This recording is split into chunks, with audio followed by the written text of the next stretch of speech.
म्हणजे पुरंदरमधून. पुरंदरमधील एका कार्यक्रमात सुनेत्रा पवार आणि सुप्रिया सुळे एकाच मंचावर बघायला मिळालेल्या आहेत. स्थानिक खासदार असणाऱ्या सुप्रिया सुळेंना भाषणाची संधी देण्यात आलेली नाहीये. राज्यातील पहिल्या इंटरनॅशनल झेडपी शाळेच्या उद्घाटनाचा हा कार्यक्रम होता आणि याच उद्घाटन सोहळ्याला मुख्यमंत्री फडणवीसांनी देखील उपस्थिती लावली होती.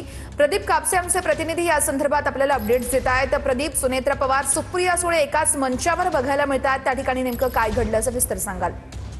खरंच आपण पाहतोय की गेल्या काही वेळापासून या ठिकाणी कार्यक्रम सुरू आहे. मंत्र्यांची भाषणं जी आहेत ती झाली, मात्र खासदार म्हणून, स्थानिक लोकप्रतिनिधी म्हणून सुप्रिया सुळे जे आहेत त्या जिल्हा परिषदेच्या सीबीएसई शाळेच्या उद्घाटनासाठी उपस्थित होत्या.